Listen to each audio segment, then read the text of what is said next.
If one were to ask a group of history students to play a word association game and to ask them what was suggested by the title The English Reformation, I think almost all of them would come up with the word A.G. Dickens or the name A.G. Dickens. Geoff Dickens has been associated with the writing of history on the English Reformation for almost 50 years now at the level of local history and of national history, and then at the level of international history. And I'm going to be talking to him today about this very long career. Geoff, you're a born and bred Yorkshireman. Very much so, yes. And I suppose there's a certain naturalness that a Yorkshireman should turn to local and regional history, given this pride that Yorkshiremen take in their region. Can you tell me about how you got into local and regional history? I never even thought about this. It seems so natural that one would be interested in it. I mean, as a schoolboy, I got ideas about the Middle Ages in Beverley Minster and other, of course, in York, above all places, and it all seemed very reasonable as well as habitual to think in local terms as well as in broader terms. I tried to do both things, of course. So this was an interest you took with you when you went up to Oxford? Oh, certainly, yes, indeed. And then your period in Oxford deepened that and moved you into research at quite an early stage. I became interested in broader things when I was in Oxford. Even, however, of course, in Oxford local history, which is just as local in a way, but I acquired very broad interests in European history when I worked with Sir George Clarke, G.N. Clarke, who was one of my tutors, and again when I worked on the Italian Renaissance, so the special subject which I did in my third year, and in the third place doing political philosophy with C.S. Lewis was one of my more interesting tutors. And he was immensely broad in his interests, and he conveyed something of that to myself. One wouldn't, of course, normally think of C.S. Lewis in connection with political philosophy, and that's no, this was somewhat unusual. He was a don at my college at Magdalen, Oxford, and he used to teach some of the scholars of the college in the field of political philosophy. He was by trade a philosopher, a thing which many people overlook, of course, but that's what he normally did, and he took on a few historians as well, and that's how I came to work with him individually and to know him fairly well. Would that be fairly typical of the type of scholar that you're encountering in Oxford at this time? This is the late 20s, early 30s, isn't it? Yes, yes. Oh, yes. I think I was greatly attracted by medieval history, of which I'd done little until that point, and I was very fascinated, for instance, by Maurice Powick, who was Regius Professor at that time, and whom I got to know, of course, much better later on when I was a don there, but he had a great love of the Middle Ages, and a lot of this communicated itself very readily in my early stages. But I mixed with medievalists quite a lot, and that has been invaluable from my point of view of my later interests. And I remember you telling me once that you were very struck by the fact that all of these teachers were very Victorian in their orientation, that they were... Yes. I was thinking perhaps when I said that more about my colleagues in the common room at Keble, where I became a fellow only a few months after graduating, and I lived with three old men there who had been grown men long before Queen Victoria died, and from whom I acquired a good deal of my values, I think, in a sense. I mean, at any rate, shall I say, perspectives. And they were very much Victorian, and yet Victorian upper class, as one might say, rather different from Victorians I'd met in Yorkshire. But nevertheless, I don't feel at all out of place when I'm dealing with the Victorian period. I think the people I loved most when I was young were my grandparents, who were born in the 1850s and had a lot of the values of that time. So from a scholarly end, very much values of rigour and precision and thoroughness, which we always associate, of course, with Yes, the I'd great like to think Victorian scholars. that was what one learned from them, certainly. And of course in Yorkshire particularly, the ideas of working hard and having a career and being a success, to put it vulgarly. I mean, one was brought up in those ideas.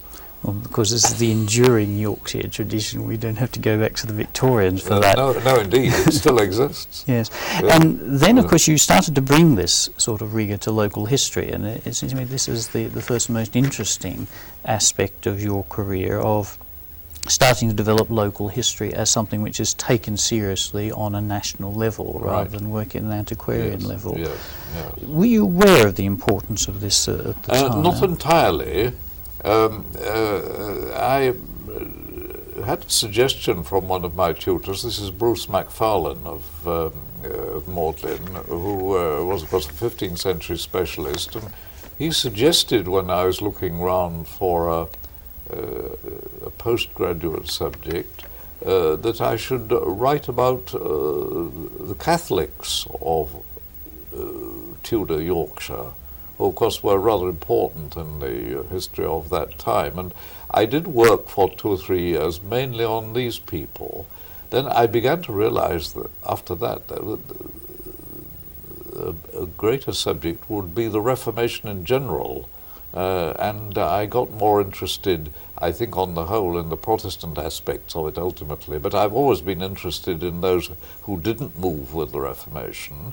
And of course in northern old-fashioned society in Yorkshire and the north, this is a very fascinating scheme. So in a sense, as a Yorkshireman used to being out of step with the rest of the country, you went for people who were out of step with the other developments. Yes, I've always tended to do that, I think. Yes. I think it's important that some of us should do this. I had incidentally no inspiration at that time from the French Annales school, who of course were doing something very similar without my realizing it, because I was not really acquainted with their work until much later, in fact not much until the 1950s, when I began to see that this combination of the local and the general was being done in a slightly different spirit in France particularly. Well, is this the sort of interest that moved you into following up the work on the Lollards? Because the Lollards have been rather neglected, hadn't they?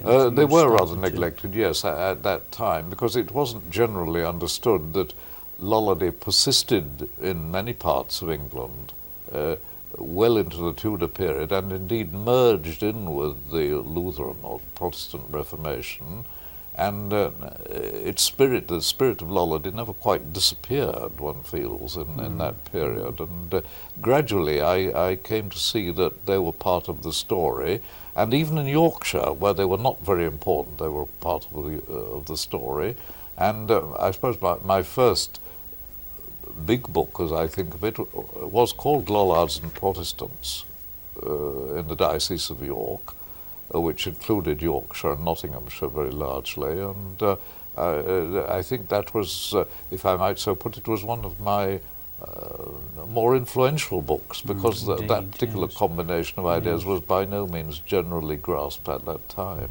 Yes, and of course that book made people start thinking about looking at history from the grassroots, in a sense. Certainly, yes. Now, did that develop out of your local history, local historical interest? Did local history lead you to say, well, let's look at the grassroots, at ordinary people, or was that a subsequent development? Well, I think it was both in a sense.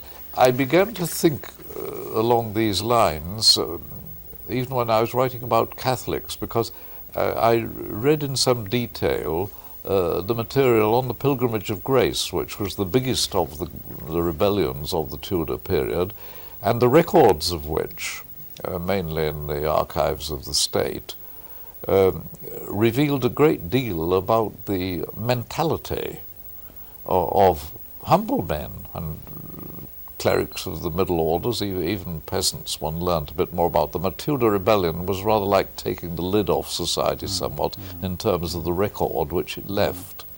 you could say that of a number of those revolts, because we have a lot of evidence about them. And thinking about that, I think, was rather an influential stage. I began to see that even ordinary people had ideas about religion and politics, local and national and so on, and that the idea that the peasant or the craftsman was just an operative who did a job and was a figure in economic history without a face, so to speak, he wasn't really like that, that he was a human being, just as the better recorded people in the higher classes of society were.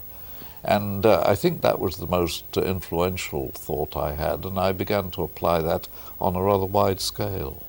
And this then led you into looking at a whole range of sources that have been rather neglected. I mean, you mentioned the stuff about rebellions, and I think rebellions has been rather neglected. And certainly. When did you start working with the will material? Because wills is another thing that I associate I've with always your been work. interested in that. Well, that arose because quite early in the day, this is in the early 30s, well over 50 years ago, I went to York and started work on the archives of the Diocese of York. They now live in a separate institute in York, but at that time they were mouldering and cobwebby and in a mess in a building immediately attached to the minster itself, that is to say in the diocesan registry, where they'd scarcely been disturbed since the time that they were produced, and there's a very rich collection of material there, including the medieval registers of the Archbishops of York, which are of course of immense value. But also, the thing that interested me more, they included a lot of the court books of the ecclesiastical courts, which gave a lot of very basic information on Tudor men and women. And I spent quite a long time copying out whole passages from these activities, particularly, of course, in the ecclesiastical courts which dealt with morals and heresy and things of that sort. And I found those extremely informative. And at that time, they were entirely new material. The only other person who knew much about them was one of the canons, Canon Purvis, at the Minster, who began reorganizing them at this time. And indeed, during the war years, while I was away, completed their reorganization and made them much more accessible. One of the few scholars who worked there along with me in the 1530s was a professor of the University of Leeds, who happened to be interested at this same time. But they were very little used in the 30s, and one was in the beginning of something there. Yes, partly because it was so difficult to get access to them. Oh, certainly. Yes. One had to work in the room along with the typist of the registrar, who came in occasionally, looked around. It was all very sort of 18th century, the whole atmosphere. So you're doing almost a job of archaeology on the sources. Very much so, yes. I find this an attractive stage to be in on the game, but one's progress was a little slow, of course. Yes. I find this all very remarkable because all of these themes we've talked about are now, so to speak, the very trendy themes of modern historical research, and you're in on the ground floor of this 50 years before anyone else even thinks it's important. Well, somewhat before it, because the diocesan registries throughout England have been increasingly exploited, shall we say, during the last 30 years by younger scholars very largely, and they, of course, were not the only archives we exploited, but they were a new archive, by and large, at that time. And, of course, all this was very much being done quietly because your earlier publications are in local history journals, and they're shorter articles. Yes, very largely. And so there is a sort of substratum of interesting material there waiting to come up later. But then the war came along and rather interrupted your research. Oh, very much so, yes. How did you start to feel about that in terms of the break with career? Because I know you started to get very involved as the war Yes, approached? I started getting involved a year or two before the war started, because it struck me that I was, of course, an established character, a junior character in Oxford at that time. It struck me that not enough preparation was made for the probability of air raid should war break out. And we were at that time, of course, very immersed in the Spanish Civil War, and one's friends went to Barcelona and saw it being bombed and all this kind of thing.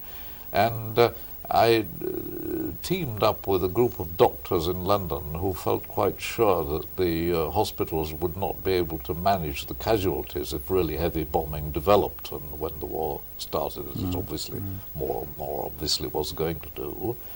And we did a lot of propaganda in writing in newspapers and things. I got my first taste of what you might call public activities in all that. And I was rather closely allied with J.B.S. Haldane, a very eminent geneticist, who was incidentally a communist, which I was not.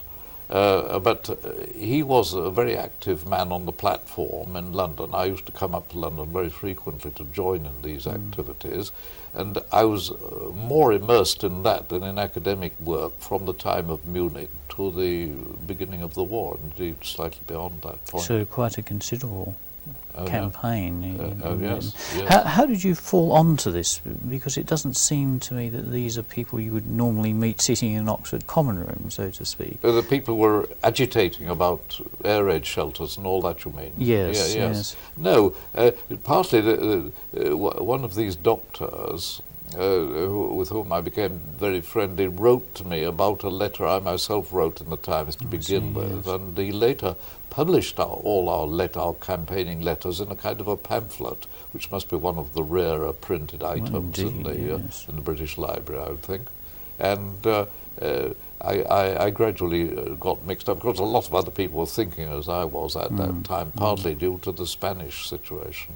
So this was put together very much as an ad hoc group without very much connection with existing political groups. Oh, yes, it really wasn't very political. These people were mainly rather conservative people in general. It became more and more immersed in left-wing politics later on, but rather less than people think, I would have supposed. Haldane's group tended to be very leftist and to tie it up with the social and political problems of the time.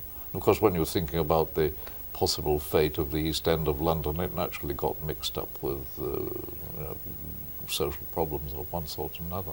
Yes. Anyhow, from that point, I wasn't doing much in history until after the war, during most of which I was in the army, in fact, and that allowed me some time to think, but not much to read books. Yes, reflecting in the Lincolnshire Fens. I was on the Lincolnshire Fens for about 2 years early in the war. I was in anti-aircraft command, and that was a rather strategic area. We were attempting to stop things getting through to the big Midland towns and Sheffield and things of that sort, and it was a fairly active area. It was a new experience. Of course, I went to an officer training unit and all that kind of thing, and was commissioned by the time I got there, and it was rather a curious intermission. And then you're lifted out of this rather, what might I say, rather quiet scene into the kind of heady life of being a field press censor. Oh, yes. Which must have been chalk and cheese. Yes, it was very different. By the time we got to about 1943, the interest had rather gone out of the anti-aircraft world, and I wanted to do something else, and the War Office took me out and sent me on a few jobs travelling around 21 Army Group before the invasion and all that. Then after it started, in fact, well after it started, I was sent to Germany as a field press censor. That was not all that long before the war ended, but it was rather interesting. I was there at the time of Arnhem, though I personally didn't go to Arnhem. One of my colleagues went there, and we felt rather nearer to the scene of action, of course, when we got over there. And studying the attitudes of the Germans already became rather an obsessive thing. What were you censoring? We were censoring the reports which newspaper men sent back. Oh, I see. It was not at all a difficult job, because in fact they knew very little about the secret things, and they weren't awfully interested in that, and one was using the rubber stamp much more than the blue pencil. So then it was a natural step that you then moved into Lübeck after the war.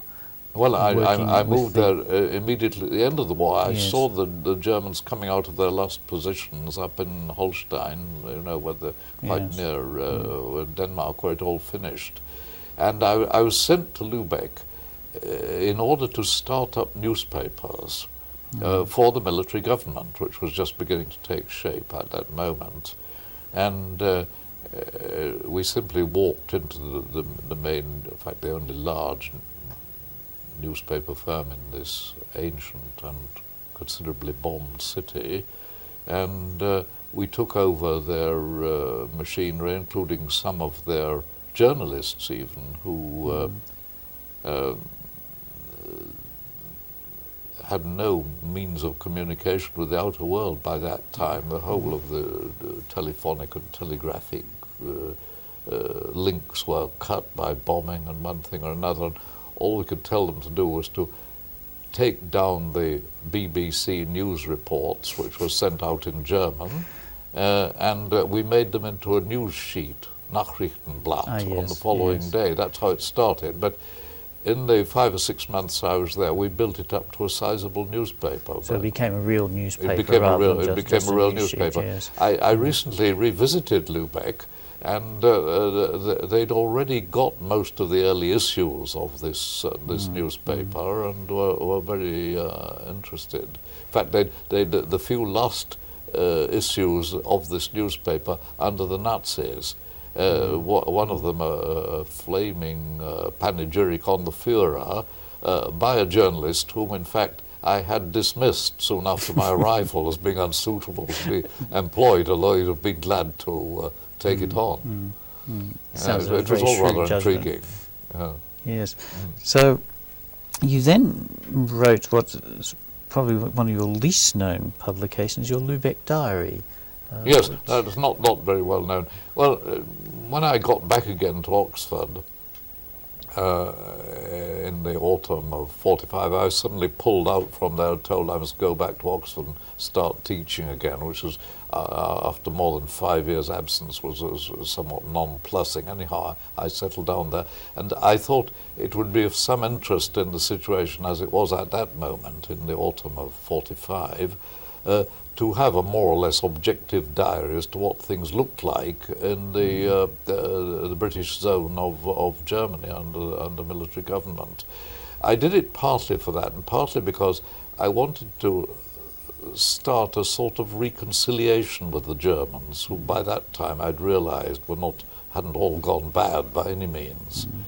And I thought this would help in the atmosphere. I was supported by Victor Gollancz, who was sent for me. I talked to him at some length about this. He was a great humanitarian, and he thought from that viewpoint it would be a good thing to publish it, and in due course did so. It didn't take on very widely. It was read and commented on by a few people in the newspapers, and it sold a few thousand copies, but it was just a straight diary.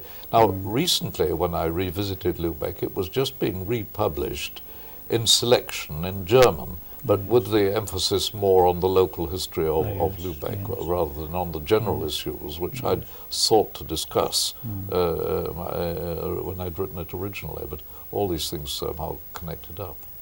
Because Lübeck ended up very much exactly on the border between the two Germanies. Were there any signs of that developing when you were there? Oh yes, but to begin with, we met up with the Red Army considerably to the east of Lübeck, near Schwerin, that kind of area, 30-40 miles east of there. And while I was in Lübeck, in fact, I went with an American officer across the no man's land which separated us from the Russians, which was a highly interesting expedition. We didn't really know where they were. None of our outposts had seen them, and it was rather stupid of us to go, but neither of us could speak a word of Russian. But we soon found them, and as good luck would have it, one of the Russians on the frontier spoke fairly good German, and we were able to communicate with them, and they sent for officers of similar rank to our own, and we had a very interesting conversation with them. That was the one and only time I've seen the Red Army, as it were, in the field, and I was moved a good deal, because we began to realize by that time how much the Russians had bled for us, so to speak, without necessarily wanting to do. This had happened, and the attack of Hitler upon Russia was the greatest good thing that ever happened to us, because we were not in a position to stand it like a huge society as Russia was, the Soviet Union was. And then you had to make this difficult transition from making history back to writing history, yes, and pick up the threads. Was that difficult, moving back into the academic environment after it this? was a little, I think. My old Victorian friends had, of course, retired or died by that time, and it was a bit more sort of streamlined and less Victorian, but I felt somewhat restive in Oxford going back there, and 4 years after that, I in fact went back to my native city as head of the history department in the University of Hull, which was being redeveloped. It had already existed since the late 20s, but when I got there it was still at a very early stage of redevelopment, and I thought that would be an interesting job, and I was offered this job, and I went there, and I spent 13 years at the University of Hull doing administrative work as much as teaching. It wasn't the ideal situation from the point of view of writing history, in fact, but we had a very big job of administration to do, since at that time, you see, that sort of a university, it only had about 12 professors and departments. They got landed with all the sort of central decisions as to what one was doing, but I found that a very interesting job. I'm glad I did it. What sort of university was it? I mean, did it draw very heavily from people from the vicinity? Was it kind of a not so much Yorkshire as you might think, and increasingly less so as time went on. When I left it 13 years later, we already had 3,500 students. We'd of course immensely enlarged it, and we'd put up a lot of buildings by that time after a rather slow start. We had 600 students when I went there in '49 and 3,500 when I left, which was not due to my personal magnetism in any way. I mean, it was just one of these things. And my point being, in reply to your question, that the more we had there, the less local it became. Yes, indeed, it's yes, just a university like anywhere else, not a university from one corner of Yorkshire. I should, however, say that I was already very interested in adult education, and these universities, a fact which isn't always appreciated now, do play an enormous regional role in dealing with the laity, as you might say, with the population as a whole in their regional areas, not least in East Yorkshire, which tends to be a rather isolated part of the country. And I was fully seized of the vast importance of such universities for British society as a result of my experiences there. And did that sort of interest move you on to the next layer of your career, which is of course writing essentially books to popularise some of the ideas on the Reformation, yes. Teaching books essentially? I started teaching books while I was at Hull, and went on with them for some time afterwards. I felt that the textbooks I'd been brought up on were no longer in consonance with modern ways of thinking about history. They were highly political and didn't have much else in them. And I think we all felt by the 50s and 60s that much more of cultural history and, of course, political ideas naturally, and religion and all that sort of thing must be brought into the thing much more vigorously. Well, this suited me very much because I'd already arrived at that notion in regard to local history, as I think I was suggesting. I noticed that two of the volumes that you contributed there fly under the flag of the Teach Yourself History series. What was there a concept behind that Yes, series called Teach Yourself there History. was. I think it was largely arrived at by A.L. Rouse, who was the general editor for Teach Yourself History. I knew him when I was in Oxford, and indeed as a young researcher I'd have liked to work with him, because he had, though somewhat differently from myself, he had ideas on local history and wrote one of our most notable books, that is to say Tudor Cornwall, his own county. And I think it's the finest book he ever wrote, although he wrote it early in life. And he pulled me in on this, and I did for that series Thomas Cromwell and a Luther. The idea being that you did a biography, but you also brought in the background in a big way. It was a man and a movement, as you might say, in general, which I think is a rather good recipe for teaching history, or popular history, if you like. And collaborating with Rouse was very agreeable, and he had good ideas on style and pulled one up at the points where it was a good thing. And some of my ideas on style, I think, were developed by writing these kind of books rather than doing this rather heavy stuff on the local history and so on, which I'd done in previous times. I think a whole generation of students were very grateful for these books, but were they aimed primarily at students, or did you have a more general audience? No, I had more general ideas than that, because I felt that there was a whole class of general readers, which I think indeed does exist and did exist, who were naturally historians, in the sense they had a natural interest in history and the soil around them was impregnated with it. And writing for those sort of readers I thought was a very well worthwhile thing. I like to write in fairly high gear, however. I was more interested in generalizing these readers rather than in localizing them, so to speak. I think one ought to do this sort of thing to give them some rather different ideas from what they may have accumulated locally. Yes, I mean, I remember those volumes as slim volumes with lots of shafts of insight that steered the student in the direction of analytical history. I'm glad to hear you developed an interest in them from that point of view. I hadn't any very preconceived plans, but I, of course, was sometimes invited by firms to do things. For instance, the one on the Reformation and on the Counter-Reformation, two books which I did for Thames and Hudson. They were intended to be illustrated books, but they were intended to be a bit more than that. And I took great interest in developing each side of those kind of books. They were in a big series edited by Hugh Trevor Roper. And they even involved periods and themes in the ancient world as well as later on. But here bringing in another interesting concept in what we might call popular history, that is the illustrated book, but where the illustrations are not just casually related to the text, but where they actually have a meaning in terms of the text that you're developing. A field in which, if I might say so, you have yourself excelled at a somewhat later date. Yes, I think this is so. Of course, I exclusively used contemporary sources of illustration. I mean, you can make a marvellous thing out of the German Reformation by using Holbein and Dürer and Cranach and all these great artists of the time.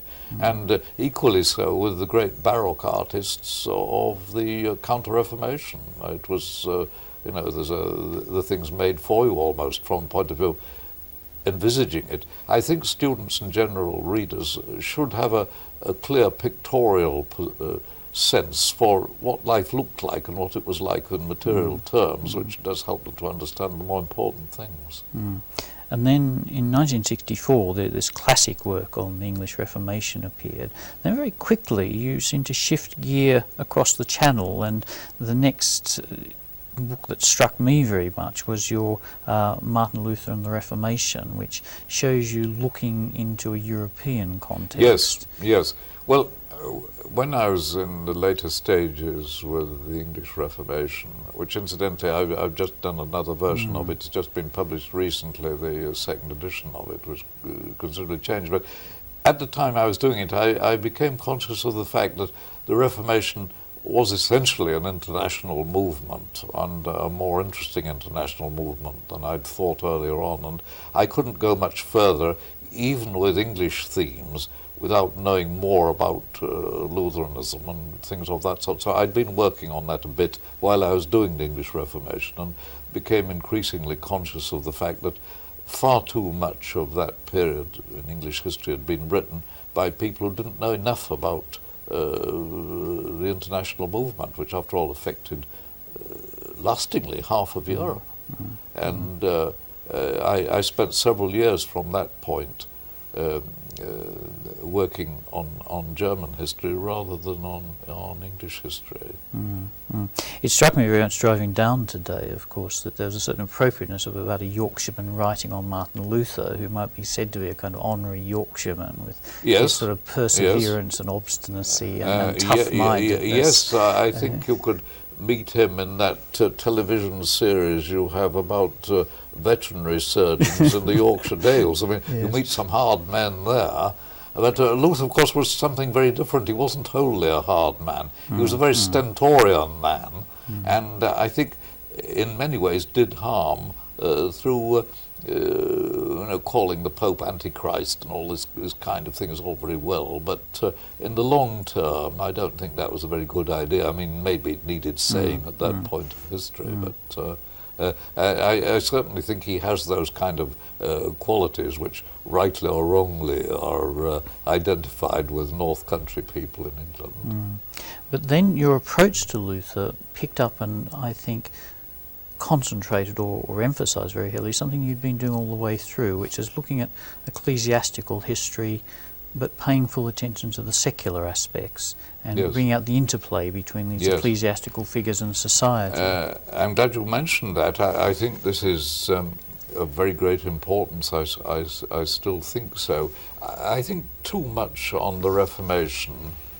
I say this with all due respect. I am, as you know, practicing Anglican, and I respect our clergy and the Roman Catholic clergy and so on. But I think rather too many of them are written from a parsonical point of view, without enough interrelationship between the religious life and the secular life.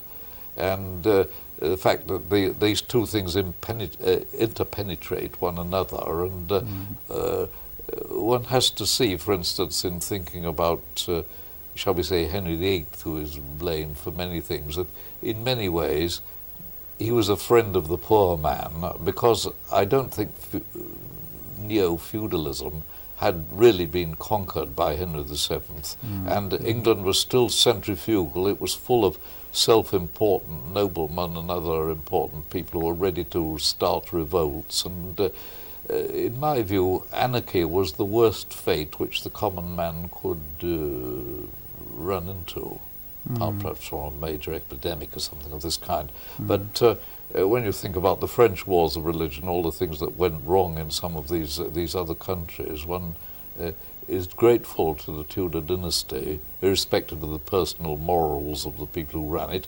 You're grateful for those who, like Henry VII and Henry VIII and Queen Elizabeth, were really firm and thoughtful characters and never forgot their secular objectives. It comes hard, I think, for people to stand that in Henry VIII. Still, I think he was a great man in many ways, and in a sense, it was his job in history to frighten people. He frightened some of the ones who didn't need it, maybe. But you see, we have to get clear about the idea. We're not in terms of modern ideas of freedom and democracy and parliament and the law and all this kind of thing. They did need very firm leadership, and they needed to be put off selfishness by fear of what might happen to them. That's how I mean, Tudor men of all classes were very hot-blooded, impulsive, and as citizens were indisciplined, frankly. And they'd nothing to take them out of that syndrome, apart from a strong ruler who feared nobody. And this was partially, of course, a religious concept, because it was an anointed king who could do this, owing to the quasi-religious beliefs of the time. And this is where a legitimate king was in a very different position from a rebel, however able the rebel might have been. I think one ought to see that side of Tudor England. It always struck me, though, that this interest in tutoring is very much that of a generation, and it's very much this generation that spans the Second World War through to the accession of Elizabeth II. Now, were you sort of conscious of this? I mean, is there a connection to be made between sort of Englishmen reacting to that sort of society and looking back to the Tudor period, where you've got analogous problems or analogous modes of reaction? Is that something you think plays a role? Yes, I think the what I saw of something near anarchy in Germany and other places convinced me that extremism and personal rebellions and things of that kind were a bad idea on the whole. And I'm far from wanting to speak like a totalitarian. I hope I'll never be one of those, but we sometimes, in our striving for liberty, we sometimes forget that it can be ill-used. Could be ill-used by conservative people as well as socialist people, as far as that's concerned. But I think we have to keep in mind peace and order as among the highest values of life, such as they were acknowledged to be in the Middle Ages, especially when we look around the Third World and we see it collapsing at the moment. That should increase our view that peace and order are the greatest of blessings. And of course, I suppose just listening to what you're saying, it strikes me very much that perhaps at a time when the pieties of churchmen don't seem quite to apply so much to daily life in wartime, that perhaps one is more willing to take up the question of secular influences on these great movements. I think so, yes. And was that something that you were conscious of when you start? I mean, it is a very big innovation to start to move these secular questions into the history of the Reformation, where I suppose until the late 50s, early 60s, it's written purely in the mode of confessional history. Right. And this is something that your work breaks through completely. Yes, I consciously wanted to break through that, because although I'm personally an Anglican, I have the view that there are a lot of arguable issues in Christianity, even rather profound ones, where more than one view is perfectly possible.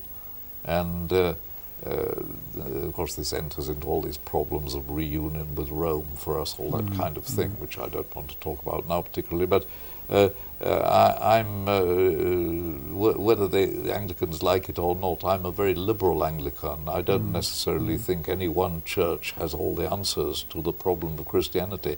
What does interest me about the Reformation is the fact that it was the time when people began to see that they had to be historians as well as theologians, in the sense that only by going back to the early documents of the church, and indeed the documents of Jesus and the apostles, only by that can you speak with any authority on what is Christian and what isn't Christian. In other words, a biblical Christianity was what the Reformation was getting at, as opposed to a churchly Christianity, where the church, rightly or wrongly, had taken upon itself to interpret things, in my present view, sometimes illicitly. And I'm not a biblical tub thumper or fundamentalist or anything of that kind, but I think a Christianity which isn't rooted in the sources of the New Testament is rather worthless, or at any rate is speculative rather than authoritative. And I think both Protestant and Catholic theologians have invented far too much and have tried to canonize their own inventions. So you really found yourself very much at sympathy with the humanist movements that feed into the Reformation. And then, of course, your, again, very interesting book, which I think leads to the German tag that's always put on you. The Reformation is an urban event.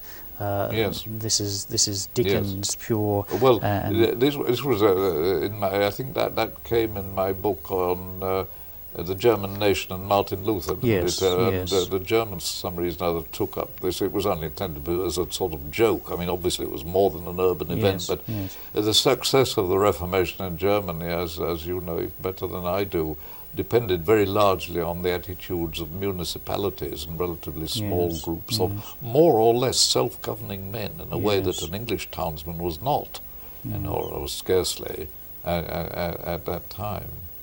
But it had an interesting title and some interesting early chapters. It's the German nation and Yes, Martin Luther. yes. And you do start off talking about German nationalism.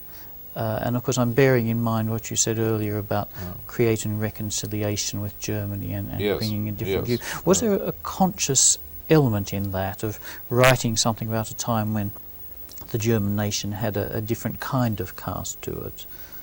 A more positive cast to it, Yes, in a perhaps? way. Of course, the Germans are not very easy to think of as a nation. As No. you know, it's a very, as we've seen in the politics of our own day, they're a very regionalised people, even more, considerably more than we are, I would think. And the idea of a German nation tends to be a cultural idea, perhaps a linguistic idea, of course, more than a political reality, I would have thought. I think this was always the case in some degree, wasn't it, of the German-speaking peoples? Yes. And that's, of course, something that's emphasised quite strongly in the book. Yes. Well, then your next career move, so to speak, is then back to London, Yes. To King's College in London, then on to the Institute of Historical Research Right. to be director there. Right. Was that a great jolt? I mean, a shift from Hull and Yorkshire back into the metropolis? Yes, I thought I'm a bit career-minded, I think. To go to London was a thing I did very, very deliberately. At that stage, I'd reached the point at which I had to go back to one of the big universities or stay where I was. And I was pro-vice-chancellor at Hull, and was the sort of right-hand man of my vice-chancellor, the late Sir Brynmore Jones, who died very recently, whom I loved very much. And having got that far, I thought I'd done what I could there, and I must then get back to a job which left me more time for writing of history. And of course, naturally, anywhere in the provinces, the thought strikes one, there's the British Museum, the British Library rather, which is the great thing, all the wonderful resources which we have around about the world where we're now sitting. And this struck me as a thing. And when I was offered this headship of the department at King's College, I wasn't simply interested in doing the same job as I'd been doing at Hull, but making a transition to something rather different. And I should have been quite happy to conclude my career at King's College. But in the event, I was only there for 5 years when I was asked whether I'd undertake the job of being a director of the Institute of Historical Research. And that again involved me in another lot of heavy administration. Yes. Well, which was you see, one's life isn't really very you've harmonious. got the short straw there if you thought you'd get research done. It looked easier than it was in a sense, yes. being here next door to the British Library and so on. It had very interesting research connections, but it more concerned helping other people with their research than doing one's own. However, I managed to keep moving. Thanks to first-rate secretarial help and other advantages of that. Well, Geoff, you then added to the duties as Director of the Institute of Historical Research the post of Foreign Secretary of the British Academy, which then takes you back into the European context. Yes. That was probably not a very wise thing to do at that time, but I grew into that partly through the job of the director of the Institute here, who has, in any case, a lot to do with foreign relations, because the Institute runs a lot of conferences with historians of other countries. And one rather gravitates toward the foreign field in that job. When at the British Academy, a few years after I became a fellow there, was wanting a new foreign secretary, I said I'd take it on for a bit, and in the event I did it for 10 years. And then you found yourself, so to speak, anticipating subsequent developments again by building bridges into Eastern Europe. Yes, well, that was quite deliberate. The Academy Committee for Foreign Affairs gave me a very free hand, and I thought, what would be the coherent thing to do, so to speak? It seemed to me at that time our relationships with the scholars of East European countries, particularly with the humanistic as distinct from the scientific scholars, those relationships were very weak, in fact. We had, most of us had very little touch with them. So it struck me that what the Academy should do would be to extend to the countries of Eastern Europe, if you like to put it, the communist countries, should extend the ideas they had in regard to America. In other words, promote a two-way traffic, insofar as means allowed, with these countries. And with that in view, I visited nearly all the communist countries, some of them several times, and did my best to start up a two-way traffic in senior academics. These were not just for the academics as a whole, but for senior scholars who wanted to establish contacts, and also in some cases to do work, research or personal relationships within these various countries, from which we had to a very large extent been cut off in any real sense, because we were not concerned with going there as tourists, but getting a bit deeper under the surface of things and creating something. It must have been a very difficult thing to set up diplomatically, because you want to bring their scholars to us as well as sending our people to them. Indeed, that was very much part of the idea. And oddly enough, bringing them here was easier than taking ourselves there, in this sense that we found, or at least I certainly found, from the first, a great desire among these scholars to visit Western Europe, and England in particular. They were very keen indeed, and they didn't bother to disguise it, although at that time, especially in the Soviet Union, this idea of going to the West was not very favored by the powers. And they nevertheless did make it very clear that they were glad to accept. I went several times to negotiate with the Soviet Academy of Sciences in Moscow and in Leningrad, and I found them surprisingly forthcoming. They did things in rather grand style. I was rather surprised when I was interviewed by a committee of them in a former palace of one of the Tsarist nobility, with splendid marble pillars on every side and very refined tea brought in those glasses that they use, and tea and all. It was surprisingly formal and surprisingly aristocratic. And anyhow, we went from that point onwards. The only communist countries I didn't visit were the German Democratic Republic, which we corresponded with at a rather later stage. We didn't like the thought of their government at that time very much, and anyhow we did that, so to speak, by post. And the other one I didn't visit was Albania. But you went to all the rest. For rather obvious reasons. That was not a prime task. Yes, I did visit all the others on several occasions. But these are academy-to-academy exchanges. They are indeed, yes. Which are almost bypassing the politicians. I mean, how did the politicians react to that? You needed their permission, of course. Yes, a lot of this, for instance, in the Soviet Union was in the Brezhnev era, when things were not too easy from that point of view. one felt there were certain people, no doubt they were historians, but there's certain people who were there rather in an observer's capacity rather than in a promotional capacity, but they behaved well, and I hadn't any grumbles from that point of view, and it all worked with surprising smoothness.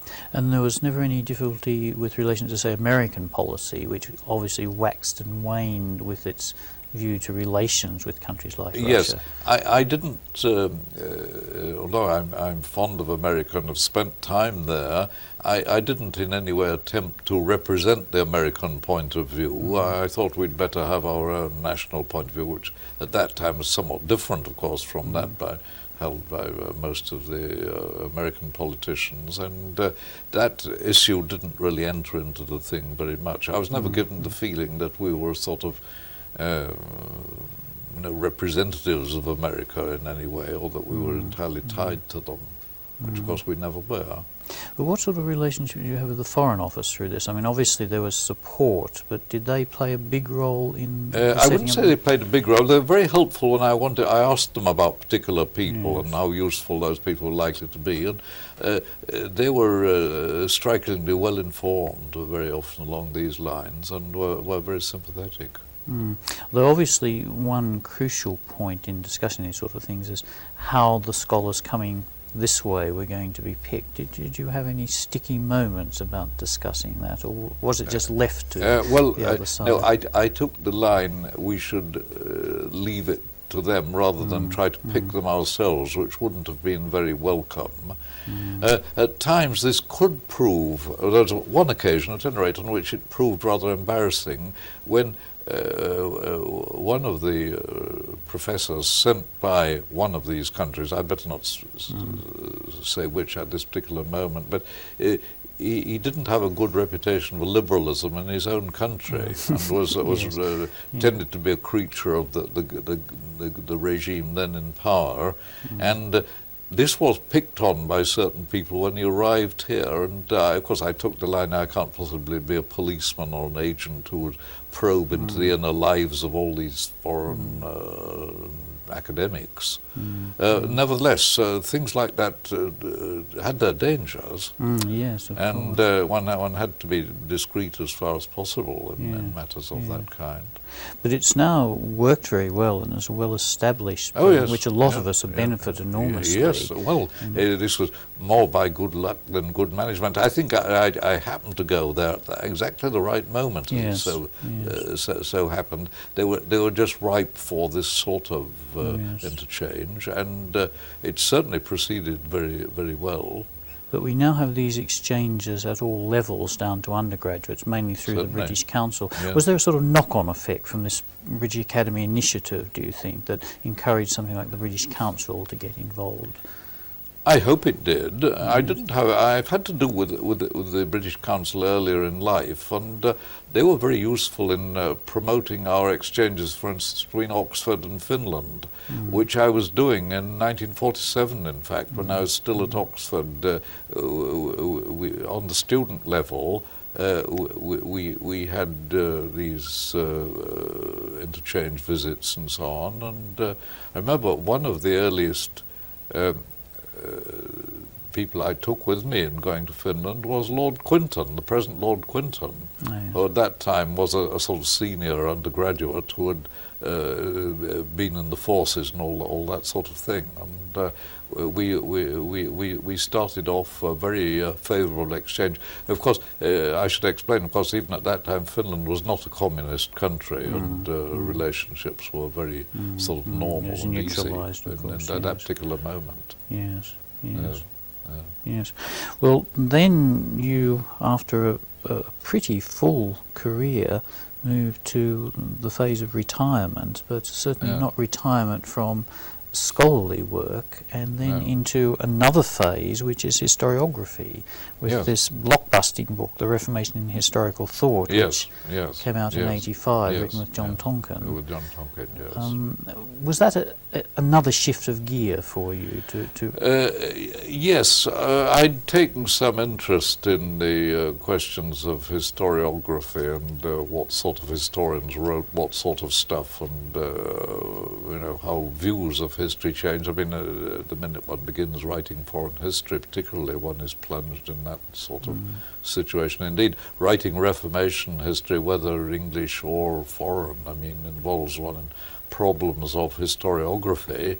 And it struck me at a certain point that, in fact, about the time I retired, that a general book on the Reformation from that angle and done on an international basis would be very valuable for particularly research students, perhaps, and indeed for more senior people.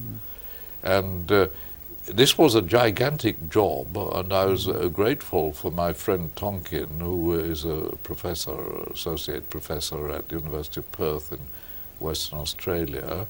I was very grateful when he came in and did quite a lot of the job. He didn't so much write the book itself as organize it and question me and probe me and sort things out as we went along. It was most valuable. It's the first time I'd ever written a major work in conjunction with somebody else, and I was very lucky there, I think, in getting the right man. But given that writing a book like this is like tackling the universe, isn't it? It was. How do you go about making your selection? I mean, when you think of how many histories of the Reformation there have been. I know, yes. Well, it's a hit and miss business. I mean, I made mistakes in it, and I think if I did it now, I might choose some rather different people. For instance, I put quite a bit in it about people like Macaulay and Carlyle, partly because they were people we still talk about in England, perhaps rather than for any very deeply meritorious work they did on the Reformation in itself. I think that there was a bit of playing to the gallery, perhaps, in it. But I thought, after all, these are British readers who are going to read this very largely, and they ought to be well represented. I think it was a successful book on the German side. You would know that better than I would, but on the German side, more than on the French side. If I were doing it again, I'd write more about French historians. I did write something about it. The difficulty was that one was not just choosing the best books written on the Reformation, but one was trying to make a broad picture of the sort of books which were written and the sort of viewpoints. And unfortunately, it missed out a number of meritorious works, which in terms of their merits one would have wanted to come in. Indeed, one had to have some rather strange fish brought in and some rather shapely fish missed out. And I think I should do it a bit differently now, perhaps. But that was the general idea. It must have caused offence, perhaps, in some cases. One's omissions might have produced some offence, but it had to be like that, more or less. Because it's a bit like picking your best ever test team, isn't it? Well, indeed. Somebody's favourite author is always going to be they're going to be missed out, yes. This is so, and I hope nobody has been disturbed by this, but I had a good many afterthoughts when we'd finished it, but I was surprised to get it finished, to be quite honest, and it looked, as you say, a rather impossible job, but worked out after a fashion. Yes. I hope somebody will do it better later on. Now, what interests me about that book, in a way, is that throughout your career you've been doing things that you might say are a kind of English version of what the Annales School are doing. You've found yourself continually arriving at the same platform and well in advance of a lot of trends, and looking across the other platform, and there are the French doing this sort of history and the Americans doing this sort of history. At what stage did you start to bring your work into conjunction with what the French were doing? I think we've ever talked about this, but it strikes me as interesting. How would you measure what you've done against what the French have done? Well, I never consciously measured it in that way. I don't say I was entirely out of touch with the French. I've been to conferences there, and I knew Professor Mounier, for example, who was a very important man there, still on the go. And I met one or two French Reformation historians like Chaunu and people of that sort. I already knew something about their written work at this period. I don't think actually going there and meeting people made very much difference. But certainly the French have made some very notable contributions in this field, and as I say, if I were doing it again, I'd slant it a bit more on their side. And then you've come back to revising the classic work on the English Reformation, a generation old. It's been around for 25 years, and now we're going to have a new version. How is the new version going to be different from the old? Well, it was published 2 weeks ago, in fact. You'll be seeing a copy. I ought to have brought one with me for you today. But no, I've retained a fair amount of it with a lot of small corrections, which I've deduced from the writings of others in the later 60s, 70s and 80s. And then there were certain major things I now felt called upon to do, however. And one of them was to have a short introductory chapter looking at the Reformation on the broadest international and temporal basis. In other words, rather facing the question that the Protestant reformers faced: why do you think the Church has gone wrong? When did it, if at all, go wrong? And how do we see this thing in terms of 2,000 years of Christianity, rather than in terms of late medieval religion and disciplinary corrections and the church, things of that sort? That's one thing I did.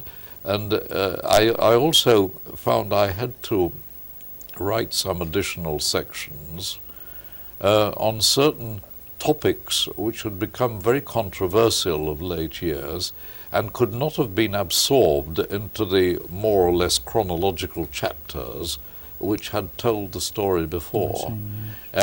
And one of these, for example, was the role played by anti-clericalism and the development of the Reformation. Anti-clericalism, which obviously existed in the Middle Ages on a large scale. What did that contribute to the Reformation? And there, some revisionist historians had tried to show that its effect was negligible, with which I entirely disagree, and I said so. Another new section I wrote was concerning the geographical expansion of Protestantism in the early years, from 1520, when Lutheranism came into the picture as well as Lollardy, going on to the accession of Elizabeth, that vital period which involved the Henrician Reformation, the Edwardian Reformation, and the Marian reaction, and the Marian persecution, of course. In that period, in my view, Protestantism became not necessarily a majority religion, but it became ineradicable by such persecutions as could be mounted, and indeed were mounted at that time. And it was necessary to see what sort of people got involved in it, and indeed what classes of people, what sort of occupational groups and social classes and so on got involved. But it was also important to see which parts of the country became relatively Protestantized in the early stages.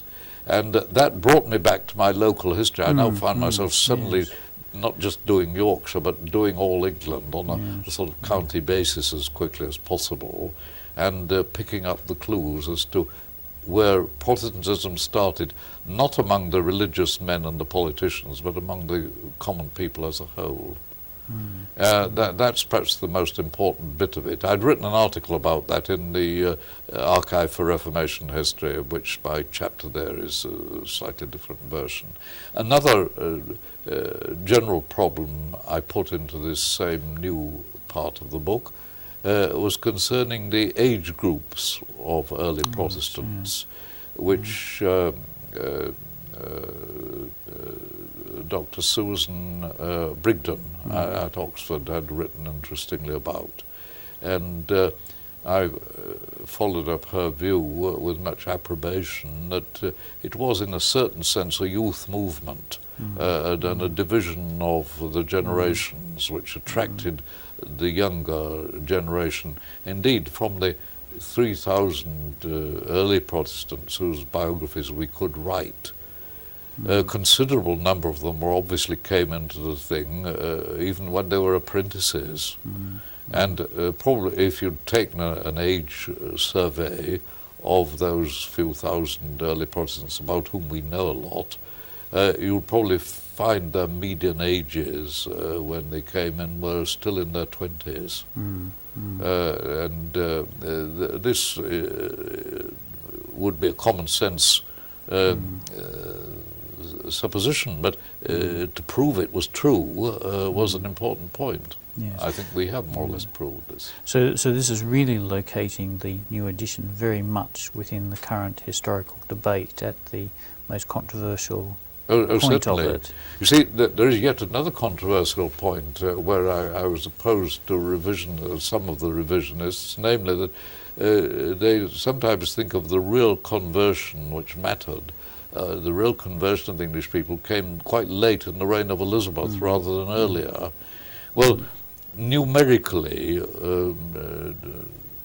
it's conceivable that that should have been so, but I felt that the important stage of the thing really lay in the reign of Edward VI and the resistance to the Marian persecution. That is traditional view. I go back to that traditional view.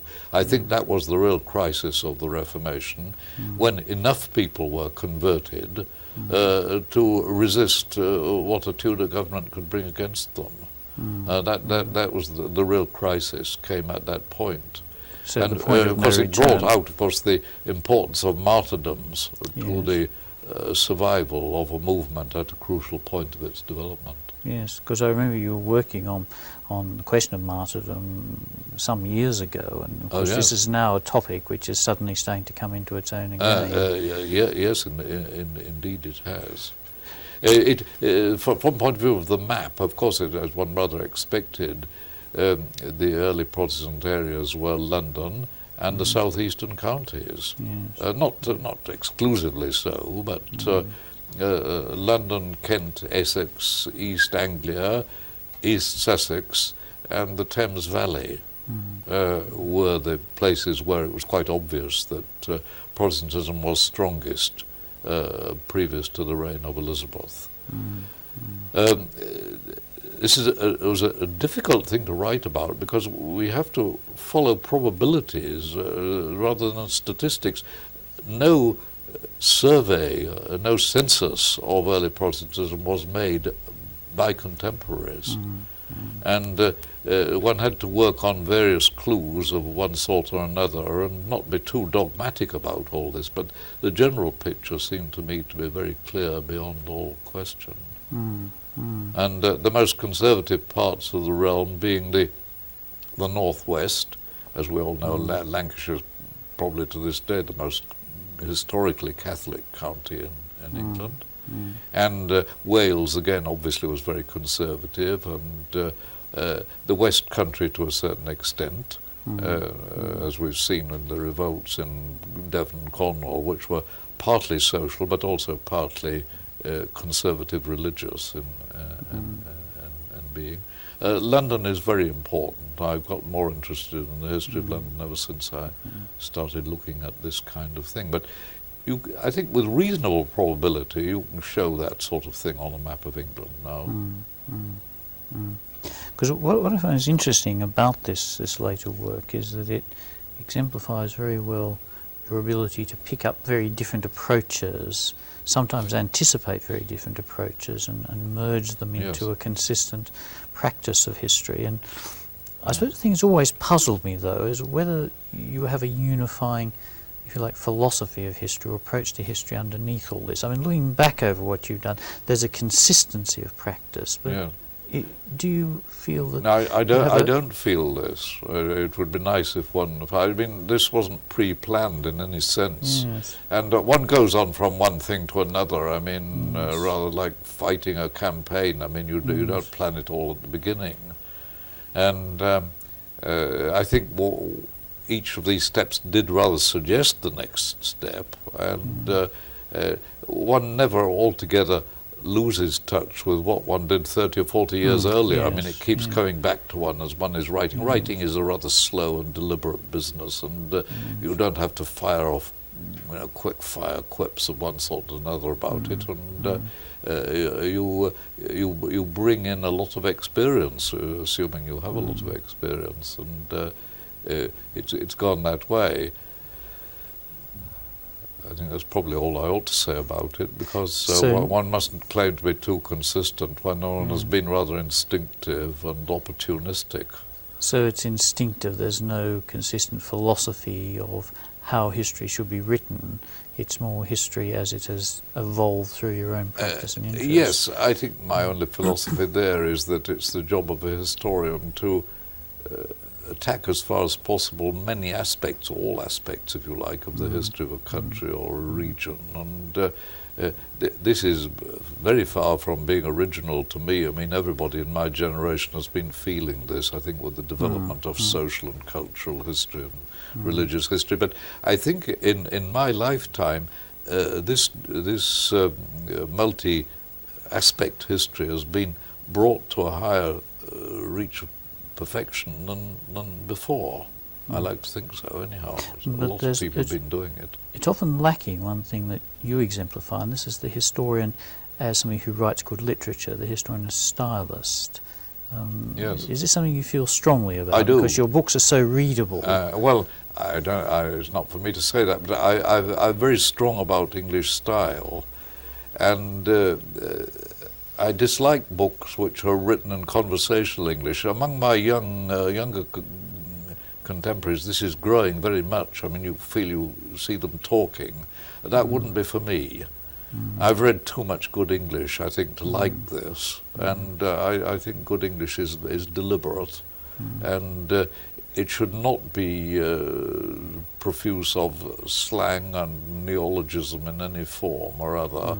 I sometimes ask myself, when I've written a passage, would Dr. Johnson have understood this? I'm not saying would he have admired it, or would he have written it like that, but would he have understood it? And that is one of my criteria, because if he wouldn't, I might have been on the right line, but I'd want to know why. Yes, because it strikes me very much, what you were saying earlier, that this is very much a kind of Victorian approach to writing. Oh yes, very much so, yes. History. My style is modelled on 19th century writing. And so perhaps your inclination towards Macaulay and... yes, not going quite as far as Macaulay and these resonant things, but no, I think English prose reached one of its heights in the 19th century. After all, one can't say it did in the 16th century and write it like that, but you can still write it in more or less 19th century terms, maybe a little less formally than they did, but it should be English that's understood by everybody who knows the English language, and it should be accessible to more than one generation, I would have thought. But prose is analytical prose and not just as narrative prose, which seems to me what is different from what you've done, from that of a lot of other stylists who've used their style just to write good stories in the narrative sense. I think in writing history one is constantly interchanging between narrative and analysis. At least in writing what you might call the bigger books, where you're not just writing an article or analysing a particular problem, but you've got to move from one thing to the other. I believe, by and large, in a general work being chronological in character, I still stick to that idea, but you have to pause from time to time for rather prolonged periods and analyse situations which have come about or which are about to come about in your narrative. I think this is quite a healthy way of doing it, and I've always attempted to fulfill those criteria. Without analysis, you wouldn't get far with your social history and your cultural history and so on. Even those parts of it which are relevant to the narrative have to be spoken about separately to a certain extent. Yes. Yes. Of all the many sides of your history writing, I mean, how would you describe yourself at the end of the day? You know, looking back on what you've done, would you, if you were to say, I'm this type of historian, what sort of label would you stick on yourself? Well, I think basically I would call myself a social historian rather than otherwise, because I have tried to look back at all sides of society and all social and intellectual activities of society. That would be as near as one could get with the conventional labels, but I think by this stage we have reached a position where perhaps some new kind of terminology ought to be used. But I you've been a hesitate socialist to suggest what it should be. Yes, you've been a socialist without banging a gong about it. Well, exactly, without banging gongs. I mean, I think that's we're rather past doing that, and banging gongs is a bit like revisionism. It's a rather dangerous trade, isn't it? Yes, yes, a bit too self-conscious. Well, exactly. Yes, yes. Well, the last question I kept up my sleeve was probably the toughest one, and this really echoes this thing about, you know, picking your world best cricket 11. And if we got you to pick the historical greats that you admire, who would they be? I mean, if we sent you to the kind of equivalent of Desert Island Discs or the world best, who would your sort of great heroes be? Oh, I think it would have to be Ranker. I don't know. Apart from him, I don't have many I would class as all-time greats. I think he's a much greater historian than, say, Macaulay, much as I admire Macaulay and still read him. But he certainly did a better book on the Reformation than any of his British contemporaries did. That I can say without question. Yes. I think it's a very fine book, and is still one of his most popular books in Germany, as I understand it.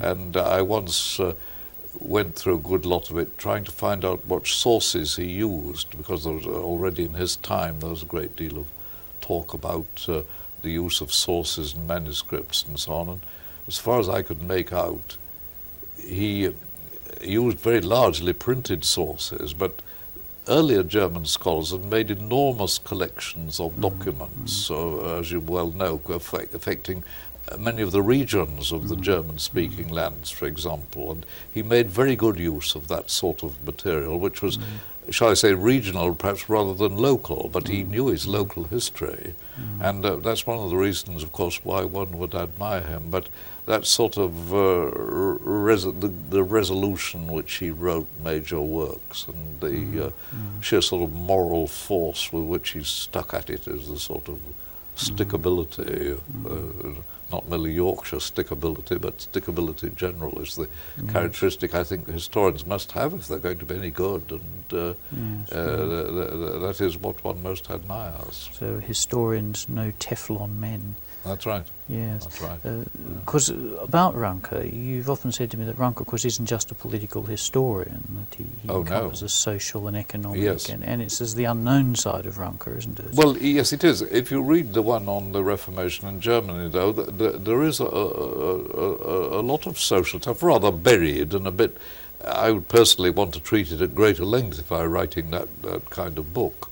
But he knew a lot about that side of things, and he didn't raise it into an angelic, scholastic plane where ordinary people didn't really understand what is going on. I mean, he was a man of religion, but he showed various rather bristling characteristics toward men of religion who wrote history from confessional standpoints and all this kind of thing. That, again, I admire very much.